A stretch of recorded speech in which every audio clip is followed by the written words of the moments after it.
Praise the lord. క్రీస్తునందు ప్రియమైన సహోదరి సహోదరులారా, ఇప్పుడు మనం ఇశ్రాయేలు దేశంలోని గలిలయ సముద్రం ప్రక్కనే ఉన్న కపెర్నహూము అనే పట్టణానికి వెళ్తున్నాం. కపెర్నహూము పట్టణంలో ఒక అద్భుత శిల్పం ఉంది. ఆ శిల్పం గురించి చాలా ఆశ్చర్యకరమైన ఆసక్తికరమైన విషయాలు ఉన్నాయి. అవి తెలిస్తే మీరు ఖచ్చితంగా ఆశ్చర్యపోతారు. ఇక్కడ ఉన్న ఈ బోర్డు చూడండి, ద టౌన్ ఆఫ్ జీసస్ అని కనిపిస్తుంది కదా. ఇక్కడే పేతురు ఇల్లు ఉంది. ఇది పేతురు గారి ఇల్లు. యేసుక్రీస్తు ప్రభువారి కాలంలో ఉన్న ఇల్లు అప్పుడు ఎలా ఉందో సేమ్ అలాగే ఉంచారు. ఈ ఇంట్లోకే యేసు ప్రభువారు వచ్చి పేతురు అతను స్వస్థపరిచారు. కాబట్టి ఈ ఇంటి పునాదులు ఏమాత్రం చెక్కు చెదరకుండా పైన ఈ చర్చ్ నిర్మించడం జరిగింది. యేసుక్రీస్తు ప్రభువారు అనేక అద్భుతాలు చేసి అనేకసార్లు వాక్యం చెప్పిన సమాజ మందిరం కూడా ఇక్కడే ఉంది. కపెర్నహూము పట్టణం గలిలయ సముద్రం ప్రక్కనే ఉంటుంది.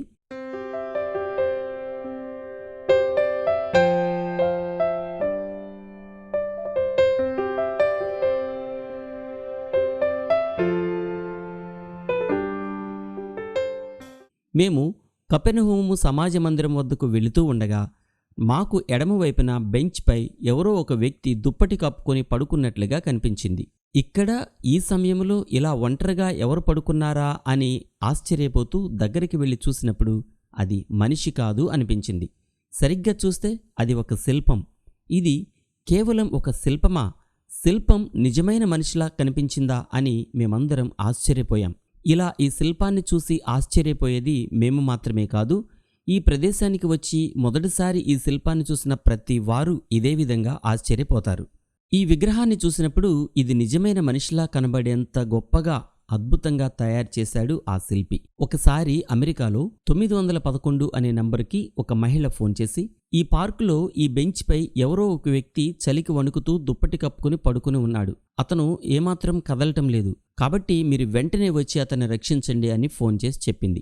వెంటనే పోలీసులు అక్కడికి వెళ్లి చూసినప్పుడు అది మనిషి కాదు, బెంచ్పై ఉన్న ఒక శిల్పం అని తెలుసుకున్నారు. ఈ శిల్పాన్ని చూడగానే ఇది నిజమైన మనిషే అని ప్రతి ఒక్కరిని భ్రమింపచేసేంత అద్భుతమైన శిల్పం ఇది. ఈ శిల్పంలో ఉన్న వ్యక్తి ముఖం కనబడదు.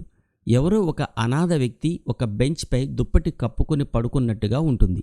ఈ శిల్పానికి ముఖం కనబడకుండా ఎందుకు పెట్టారో ముందు మనకు అర్థం కాదు. ఈ శిల్పాన్ని చాలా జాగ్రత్తగా గమనిస్తే కాళ్లపై 2 మేకులు కొట్టిన గుర్తులు కూడా కనిపిస్తాయి. అప్పుడు మనకు అర్థమవుతుంది ఈ శిల్పం యేసుక్రీస్తు ప్రభువారిది అని. ఈ శిల్పం కాళ్ల వద్ద బెంచ్ మీద ఒకరు కూర్చునే ఖాళీ ఉంటుంది. ఈ శిల్పం చెక్కిన శిల్పి ఉద్దేశపూర్వకంగానే ఇక్కడ ఖాళీ ఉంచారు.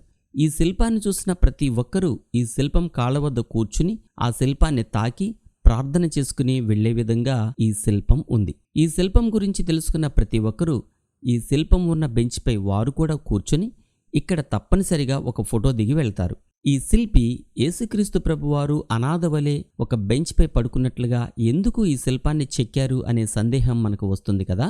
మీ సందేహానికి సమాధానం ఈ వీడియోలో చెప్తాను, వినండి. ఈ విగ్రహాన్ని చూసిన ప్రతి వ్యక్తి ఇది నిజమైన మనిషే అని భ్రమించేంత గొప్ప నైపుణ్యంగా ఉంది ఈ శిల్పం. అంతేకాదు ఈ శిల్పం చరిత్ర తెలిస్తే మీరు ఖచ్చితంగా ఆశ్చర్యపోతారు. అసలు ఈ శిల్పాన్ని ఎవరు తయారు చేశారు, ఎందుకు తయారు చేశారు, ఇక్కడే ఎందుకు పెట్టారు అనే పూర్తి వివరాలు ఈ వీడియోలో ఇప్పుడు తెలుసుకుందాం. ఈ శిల్పం పేరు హోమ్లెస్ జీసస్. ఈ శిల్పాన్ని కెనడాకు చెందిన శిల్పి తిమోతి పాల్ 2013 సంవత్సరంలో తయారు చేశాడు. అతను తయారు చేసిన చాలా శిల్పాలలో ఇది కూడా ఒకటి. అతను తయారు చేసిన మొదటి శిల్పాన్ని వాటికన్కు పంపారు. ఈ శిల్పాన్ని చూసి అక్కడి ప్రముఖులు యేసుక్రీస్తు ప్రభువును ఈ విధంగా తయారు చేయడం మంచిది కాదు అని అతనితో అన్నారు.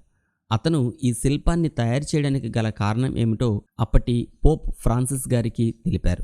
లూకా సువార్త 9వ అధ్యాయం 58వ వచనంలో వ్రాయబడినట్లు, నక్కలకు బొరియలును ఆకాశ పక్షులకు నివాసములు కలవు గాని మనుష్య కుమారునికి తల వాల్చుకొనుటకైనను స్థలము లేదని యేసుక్రీస్తు ప్రభువారే స్వయంగా చెప్పారు కదా. ఆయన చెప్పినట్లుగానే ఆయనలాగానే ఉండడానికి ఇల్లు లేనివారు ప్రపంచంలో చాలామంది ఉన్నారు. ప్రపంచంలో అనేక మంది అనాథలు, అభాగ్యులు ఇదే విధంగా రోడ్లపై, పార్కుల్లో ఉన్న బెంచ్లపై, షాపుల ముందు ఎక్కడ పడితే అక్కడ పడుకుంటూ ఉంటారు. వారికి సొంత ఇళ్ళు ఉండవు.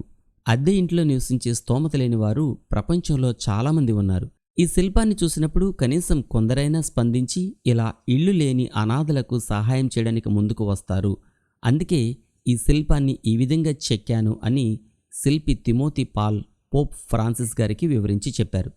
ఈ శిల్పం తయారు చేయడంలోని భావం అర్థమయ్యాక అప్పటి పోప్ ఫ్రాన్సిస్ గారు ఈ శిల్పాన్ని చూసి చాలా మెచ్చుకున్నారు. ఇది అద్భుతమైన కళ అని శిల్పిని ప్రశంసించారు. ఇలాంటి శిల్పాలు ఇంకా చాలా తయారు చేసి ప్రపంచంలో అనేక చోట్ల పెట్టమని శిల్పి తిమోతి పాల్ని కోరారు. పోప్ ఫ్రాన్సిస్ గారు ప్రోత్సాహంతో తిమోతి పాల్ ఇలాంటి శిల్పాలు 100కు పైగా తయారు చేసి ప్రపంచంలో అనేక చోట్ల పెట్టారు. ఇప్పుడు ప్రపంచవ్యాప్తంగా ఇలాంటి శిల్పాలు 100కు పైగా ఉన్నాయి. వాటిలో ముఖ్యమైనవి ఇజ్రాయెల్ దేశంలోని కపెర్నహూము పట్టణంలో, అలాగే Vatican, Rome, Toronto, Washington DC, ఇంకా అనేక ప్రదేశాలలో హోమ్లెస్ జీసస్ అనే ఈ శిల్పం ఇప్పుడు ఉంది. ఇది ఇప్పుడు ప్రపంచవ్యాప్తంగా చాలా ఫేమస్. ఈ శిల్పాన్ని చూసి అనేక మంది ధనవంతులు స్పందించారు. వారిలో ఒక అమెరికన్ ధనవంతుడు సుమారు 7 కోట్ల రూపాయలతో హోమ్లెస్ షెల్టర్ అంటే అనాథాశ్రమాలు ప్రారంభించాడు.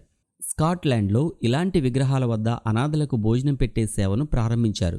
స్పెయిన్లో జీవితంపై విరక్తి కలిగి ఆత్మహత్య చేసుకోవాలనుకున్న ఒక యువకుడు ఈ శిల్పాన్ని చూశాక తనకన్నా ఎక్కువగా బాధలు అనుభవించేవారు, ఇల్లు లేనివారు ప్రపంచంలో చాలామంది ఉన్నారు అని అర్థం చేసుకుని ఈ శిల్పం వద్ద యేసుక్రీస్తు ప్రభువారిని ప్రార్థించి తన ఆత్మహత్యను విరమించుకున్నాడు. ఈ శిల్పాన్ని చూశాక ఇలాంటి ఆశ్చర్యకరమైన సంఘటనలు ఎన్నో జరిగాయి.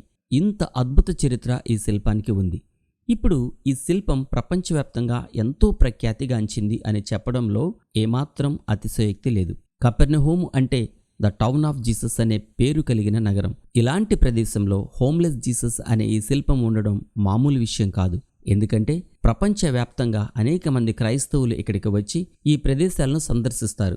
ఇలా ప్రపంచవ్యాప్తంగా వచ్చిన ప్రతి ఒక్కరూ ఈ శిల్పాన్ని చూసినప్పుడు వారు కూడా ప్రేరేపించబడి అనాథలకు సహాయం చేస్తారు. మరియు వారి ద్వారా వేల మందికి ఈ విషయం ప్రచారం చేయబడి అనేక మంది ఇతరులకు సహాయం చేస్తారు. యేసుక్రీస్తు ప్రభువారు చెప్పినట్లుగా పేదలు ఎల్లప్పుడూ మీతోనే ఉంటారు. వారికి సహాయం చేస్తే నాకు సహాయం చేసినట్లే అని ఆయన చెప్పారు కదా.